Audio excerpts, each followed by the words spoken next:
অনিশ্চয়তাত ৰাজ্যৰ হিন্দী শিক্ষকৰ নিযুক্তি প্ৰক্ৰিয়া। শিক্ষা বিভাগৰ দায়িত্বহীনতাৰ বাবে নিযুক্তি প্ৰক্ৰিয়াত হস্তক্ষেপ ন্যায়ালয়ৰ। ৰাষ্ট্ৰভাষা প্ৰচাৰ সমিতিয়ে অনুষ্ঠিত কৰা হিন্দী পৰীক্ষা ক্ৰমে প্ৰবীণ আৰু ৰত্ন মহাবিদ্যালয়ৰ হিন্দীৰ স্নাতক ডিগ্ৰীৰ সমপৰ্যায়ৰ কেনেদৰে হ'ল?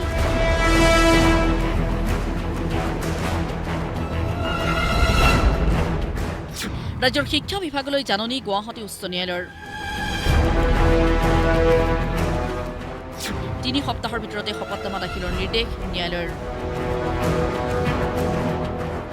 কেৱল সেয়াই নহয়, সমগ্ৰ নিযুক্তি প্ৰক্ৰিয়া ৰায়দানৰ ওপৰত নিৰ্ভৰ কৰিব বুলিও মন্তব্য উচ্চ ন্যায়ালয়ৰ। ৰাজ্য চৰকাৰৰ পৰা কৈফিয়ত তলব কৰিছে, নটিচ ইছ্যু কৰিছে আৰু লগতে ডিটেইল আমাৰ যিখিনি ষ্টেণ্ড, এই ষ্টেণ্ডখিনিৰ ওপৰত শপতনামা আকাৰে তেওঁলোকে মহামান্য ন্যায়ালয়ত 3 সপ্তাহৰ সময় দিছে যে 3 সপ্তাহৰ ভিতৰত দিব লাগে। আৰু মহামান্য ন্যায়ালয়ে এইটো স্পষ্ট কৰি দিছে যে যিটো নিযুক্তি প্ৰক্ৰিয়া বৰ্তমান চলিছে, এই নিযুক্তি প্ৰক্ৰিয়াটো আপোনাৰ ভৱিষ্যত যিটো আপোনাৰ অৰ্ডাৰ পাছ কৰিব, এই ভৱিষ্যতৰ অৰ্ডাৰৰ ওপৰত নিৰ্ভৰ কৰিব। উল্লেখ্য, টেট পৰীক্ষাৰ জৰিয়তে ৰাজ্যৰ বিভিন্ন বিদ্যালয়ত হিন্দী শিক্ষক নিযুক্তিৰ বাবে শিক্ষা বিভাগে ব্যৱস্থা গ্ৰহণ কৰিছিল। কিন্তু যোগ্যতাৰ মাপকাঠি হিচাপে ৰাষ্ট্ৰভাষা প্ৰচাৰ সমিতিয়ে অনুষ্ঠিত কৰা হিন্দী পৰীক্ষা ক্ৰমে ৰত্ন আৰু প্ৰবীণৰ সৈতে মহাবিদ্যালয়ৰ হিন্দী স্নাতকক সমপৰ্যায়ৰ ৰখা হ'ল।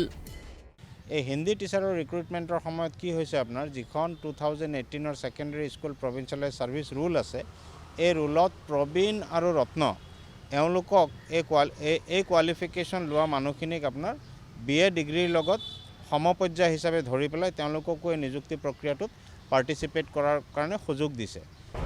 কিন্তু ইয়াৰ বিৰুদ্ধে গুৱাহাটী উচ্চ ন্যায়ালয়ৰ দ্বাৰস্থ হয় হিন্দী ভাষাত স্নাতক উত্তীৰ্ণ শিক্ষাৰ্থীসকল।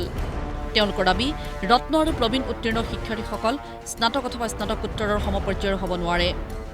আমি ইউনিভাৰ্চিটিয়ে দিয়া এটা ডিগ্ৰী আৰু প্ৰবীণ আৰু ৰত্নটো যিহেতু অসম ৰাষ্ট্ৰভাষা প্ৰচাৰ সমিতিয়ে দিয়া এটা ডিগ্ৰী, গতিকে দুটা ডিগ্ৰী আৰু কোৱালিফিকেশ্যন সমপৰ্যায় হ'ব নোৱাৰে। গতিকে এই ৰুলত যিহেতু সমপৰ্যায়ৰ বেনিফিটটো ৰাখিছে, এইটো অসাংবিধানিক আৰু আনইকুৱেল মানুহৰ লগত আমাক ইকুৱেল হিচাপে ট্ৰিট কৰা হৈছে। আমি মহামান্য ন্যায়ালয়ত এইটো আবেদন ৰাখিছোঁ যে যিখিনি প্ৰবীণ আৰু ৰত্ন আছে, তেওঁলোকক যাতে আমাৰ লগত সমপৰ্যায়ত নাৰাখে। বুধবাৰে এই আবেদনখনৰ শুনানি গুৰুত্ব সহকাৰে গ্ৰহণ কৰি শিক্ষা বিভাগলৈ জাননী জাৰি কৰিছে ন্যায়ালয়ে।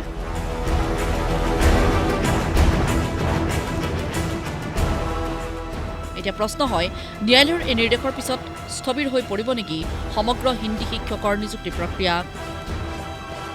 অৰ্ডাৰত স্পষ্ট কৰি দিছে যে এই নিযুক্তি প্ৰক্ৰিয়াটো ন্যায়ালয়ৰ ভৱিষ্যত অৰ্ডাৰৰ ওপৰত নিৰূপণ হ'ব বা নিৰ্ভৰ কৰিব।